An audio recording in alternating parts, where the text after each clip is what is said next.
akan membahas topik yang sangat dekat ya dengan kehidupan kita, yaitu kecemasan akan masa depan. Alhamdulillah, hari ini kita sudah kedatangan seorang narasumber yang insya Allah bisa memberikan bimbingan kepada kita. Bersama kita telah hadir Bapak Dandung Danadi.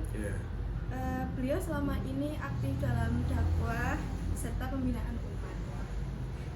Assalamualaikum Bapak, apa kabar? Waalaikumsalam warahmatullahi wabarakatuh. Baik. Bapak, kita semua tahu bahwa kecemasan itu sepertinya semakin umum dirasakan terutama oleh generasi muda. Bagaimana pandangan Islam terhadap perasaan kecemasan Bapak? Apakah ini sesuatu yang lumrah dalam menurut ajaran Islam? Ya. Jadi setiap manusia ini kan dikaruniai indera ya. Di antaranya perasaan, pikiran yang itu membuat setiap manusia ini pasti akan dipengaruhi oleh peristiwa-peristiwa yang terjadi. Jadi kecemasan, kekhawatiran, ketakutan itu sesuatu yang fitrah, sesuatu yang manusiawi. Tapi sekaligus Islam membimbing kita, Allah sendiri yang berfirman, ala bidzikrillahi tatmainnul qulub. Jadi sungguh jika kita semua ini senantiasa zikrullah, ingat akan Allah, itu akan menyebabkan hati kita menjadi tenang. Bahwa kemudian ada kecemasan, kekhawatiran itu wajar, sesuatu yang wajar, sesuatu yang manusiawi ya, tetapi dengan mengingat Allah, dengan kesabaran dan mengembalikan semua urusan itu kepada Allah, itu yang akan membuat kita tenang. Maka kan ada itu di dalam Al-Quran ya, wala nabluwannakum bisyai'in minal khawfi wal ju'i wa naqsim minal amwali wal anfusi was thamarat. Dan pasti kami Allah akan menguji kalian,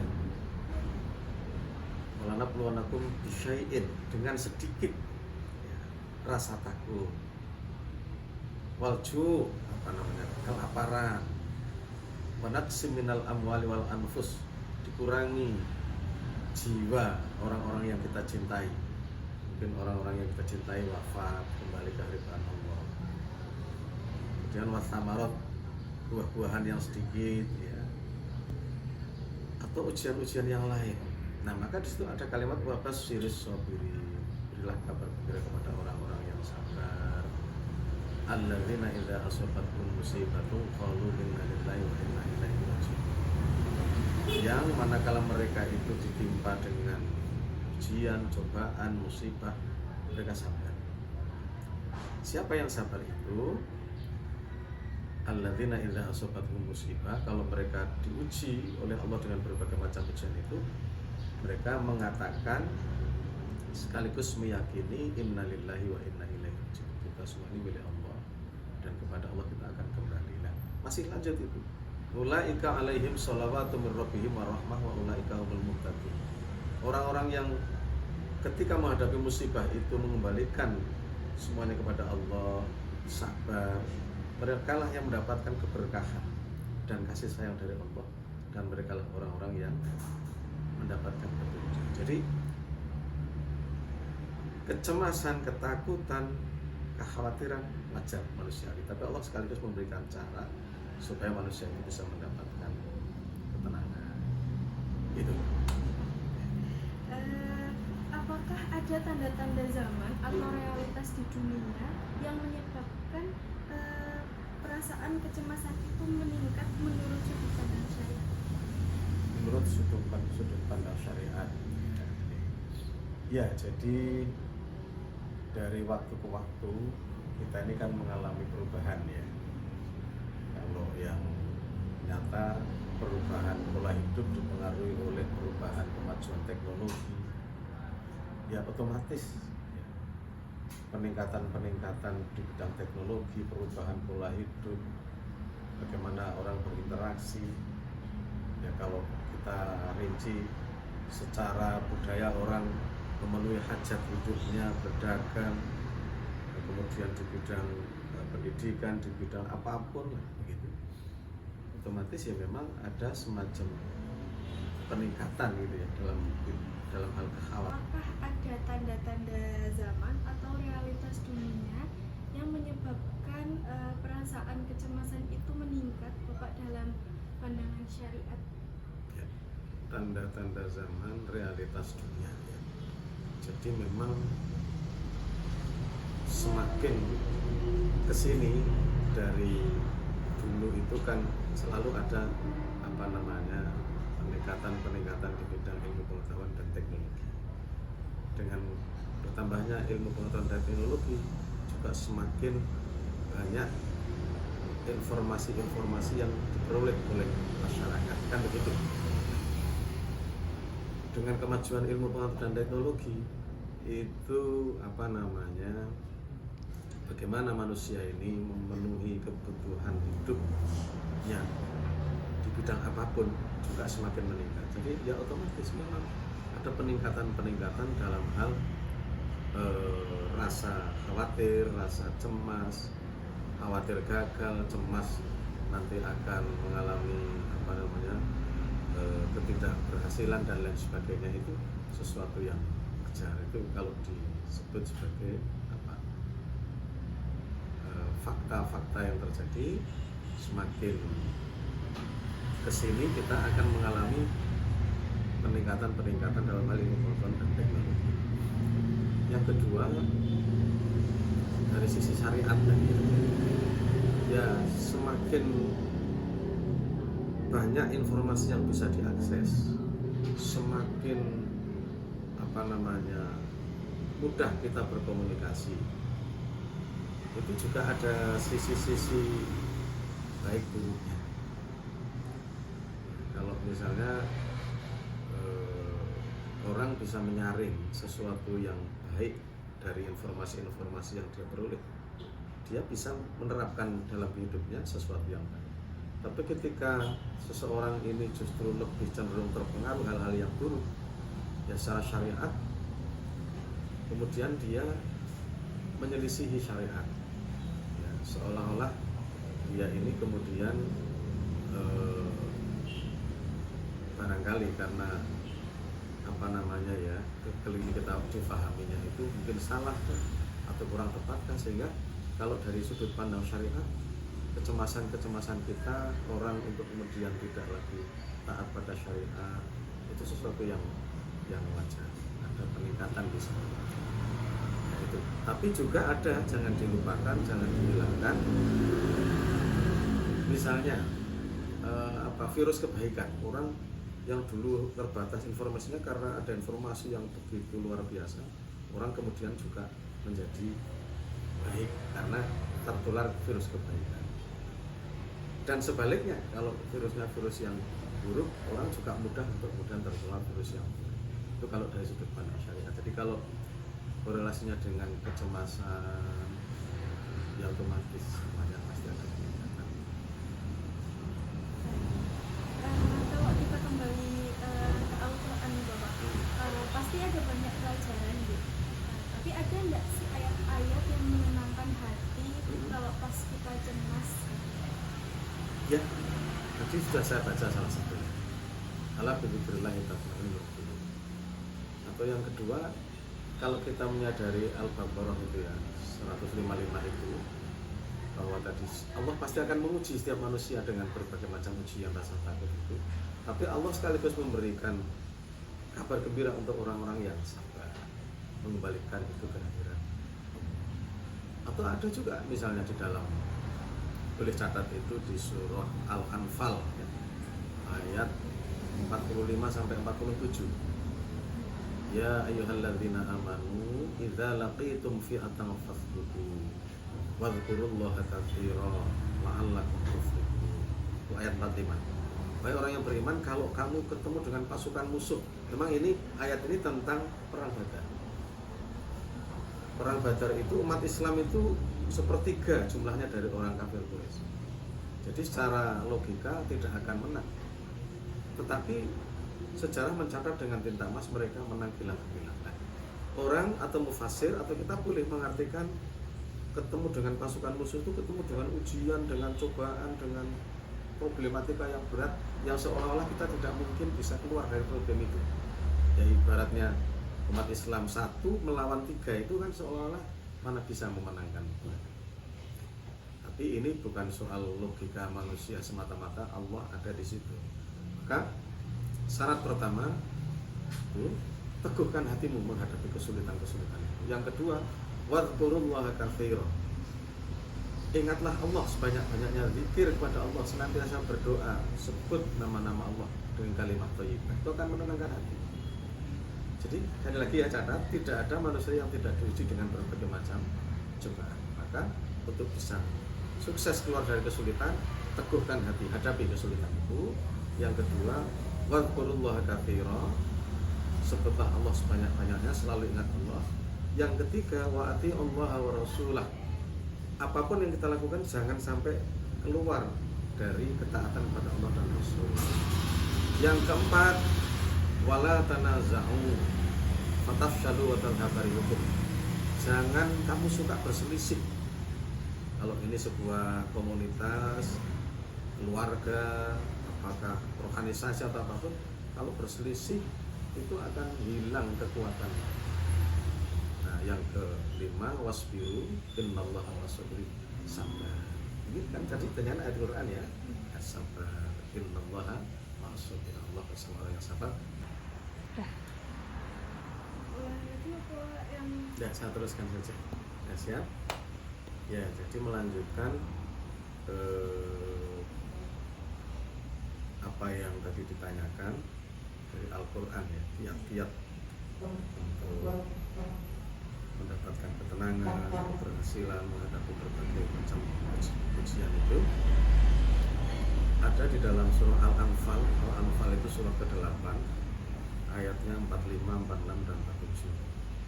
Jadi kita baru sampai pada bersabarlah, sesungguhnya Allah bersama orang yang sabar. Kemudian wala tanaza'u fatafshalu wa tadhhabu rihukum, jangan suka berselisih. Nah, yang keenam itu tanaza'u wasbiru. Yang keenam itu ikhlas. Jadi jangan kita seperti orang-orang kafir Quraisy yang keluar dari kampung halamannya merasa pasti menang, mereka sombong, mereka tidak ikhlas berjuang. Berbeda dengan kaum muslimin di perang Badar yang jumlahnya walaupun sedikit tapi mereka berjuang dengan ikhlas kan. Jadi kalau ditanyakan adakah ayat-ayat Al-Quran, banyak ya, supaya kita tidak selalu kungkungi oleh rasa cemas, rasa takut. Ya. Hadis Nabi Muhammad SAW, apakah ada sabda beliau yang bisa menenangkan hati saat kecemasan datang? Ada. Ya, lafaz hadisnya itu begini. Rasulullah SAW bersabda, "Ajabal li amril mu'min." Dalam bahasa kita, sungguh menakjubkan urusan orang yang iman. Jadi syarat utama untuk mendapatkan sesuatu yang istimewa ini adalah iman ini. Apa yang membuat Nabi sendiri takjub pada orang yang iman? Itu dua. In asobathu sarra'u syakar wa kana khairal lah. Kalau dia menerima sesuatu yang menggembirakan, nikmat, anugerah, apa saja, maka dia bersyukur. Dan bersyukur itulah yang terbaik untuk dia. Bersyukur itu tidak hanya lisan ya, tidak hanya hati meyakini ini nikmat dari Allah, tapi juga diamalkan. Apa yang dia peroleh itu didasarkan untuk lebih taat kepada Allah. Itu syukur. Yang kedua, wa in asobathu dharra'u sabar. Kalau dia menerima sesuatu yang menyusahkan, menyedihkan, sesuatu yang kita pahami sebagai musibah, maka dia sabar. Wa kana khairal lah, dan sabar itulah yang terbaik. Sabar itu artinya tidak putus asa, selalu husnuzon pada Allah, kan begitu. Orang yang sabar begitu. Kemudian dia berusaha untuk bangkit, tidak kemudian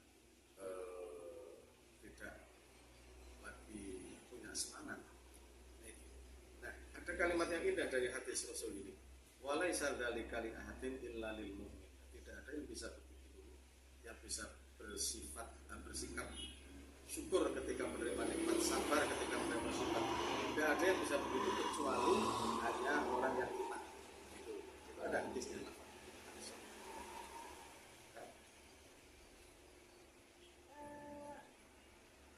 Ada yang buatin sih Pak, maksudnya amalan sehari-hari, doa atau zikir yang bisa kita lakukan saat kita merasa gelisah. Saat hati merasa gelisah. Sebetulnya kalau di apa maknai secara mendalam, ala dzikrillah tatma'innul qulub. Jadi ketika kita ingat Allah, hati akan menjadi tenang. Itu kalau dimaknai yang wajib, ya sholat itu, sholat lima waktu. Oke? Di luar sholat yang wajib, ada sholat sunnah, laksanakan. Karena dengan sholat kita pasti akan selalu mengingat Allah. Hati insya Allah akan menjadi tenang. Nah, kalau di luar sholat, tadi itu wadhkurullaha katsiran. Berpikirlah, ingatlah, sebutlah asma Allah sebanyak-banyak. Lisan mengucap, pikiran kita mengingat. Itu amalan yang pasti itu akan membuat kita menjadi menghadapi berbagai macam peristiwa yang membuat kita. Masya Allah, luar biasa sekali ya teman-teman ilmu dan nasihatnya. Sebelum kita tutup, mungkin Bapak bisa memberikan pesan atau nasihat penutup bagi pendengar yang mungkin saat ini sedang dalam kecemasan akan masa depan. Ya, ada kalimat yang mungkin sudah semuanya paham. Kalimatnya begini. Ini makalah atau kata-kata dari seorang alim namanya Hasan Al-Basri. Itu bukan hadis Nabi. Jadi beliau mengatakan atau kata-kata dari seorang alim namanya Hasan Al-Basri. Itu bukan hadis Nabi. Jadi beliau mengatakan dunia salah satu ayam. Di dunia ini sebetulnya hanya terdiri dari 3 hari. Yang pertama Al-Amsu, hari kemarin. Dia mengatakan qad dhahaba bima fihi. Hari kemarin sudah pergi beserta seluruh yang menyertainya. Kalau istilah kita hari kemarin itu sudah jadi kenangan. Dan sudah jadi kenangan, kita tidak akan ketemu lagi dengan hari kemarin, sudah lewat.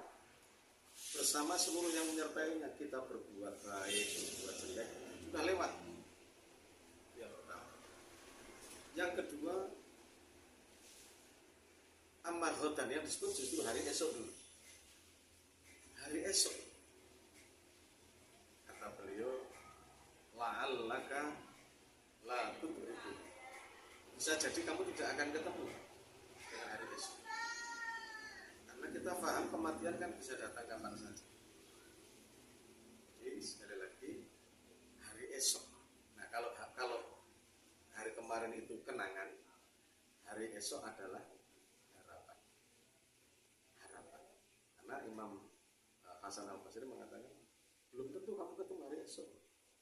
Nah, maka yang ketiga, amal yaum, hari ini, falakan, hari inilah milikmu, fa'mal fi, maka berbuat baiklah hari ini. Kalau hari kemarin kenangan, hari esok harapan, hari ini kenyataan. Itu. Jadi bahwa cemas tentang hari esok, kecemasan dalam arti yang baik ada, kecemasan dalam arti yang baik. Jangan sampai hari esok kita menjadi orang yang merugi. Apalagi kalau hari esok itu dimaknai di hari akhirat. Jangan sampai kita menjadi ahlun nar. Atau seorang bapak ibu memiliki anak, ada di dalam Al-Quran itu, wal yakhshal ladzina law taraku min khalfihim dzurriyyatan bi'afan khaufu 'alaihim. Jadi malah dianjurkan orang tua itu harus punya rasa khawatir. Nanti anaknya tidak pinter, anaknya tidak sehat, anaknya lemah akhlak anaknya, bukan anak yang soleh, kan orang tua khawatir itu. Khawatir yang baik. Bagaimana supaya anaknya menjadi soleh? Perlu tindakan yang nyata, anak harus dibimbing dengan sebaik-baiknya. Itu jadi kalau sebagai penutup ya tadi itu betapa sangat berkesan saya dengan sebuah nasihat dari Imam Hasan al-Basri bahwa kemarin itu sudah lewat beserta seluruh isinya, baik atau buruk. Besok belum tentu kita akan ketemu. Maka yang harus kita hadapi adalah hari ini. Falaka fa'mal fi. Hari inilah yang menjadi milikmu, maka berbuat baiklah di dalamnya. Mari kita berbuat baik hari ini. Terima kasih Bapak Ya. Ibu atas waktunya dan ilmunya. Semoga menjadi amal jariah dan menguatkan kita semua. Ya. Untuk kamu yang sedang merasa gelisah, ingat bahwa Allah selalu bersama kita. Jika kalian merasa cemas, kembalilah kepada Allah dan kembalilah kepada Al-Quran. Karena di sanalah ada cahaya penuntun untuk masa depan.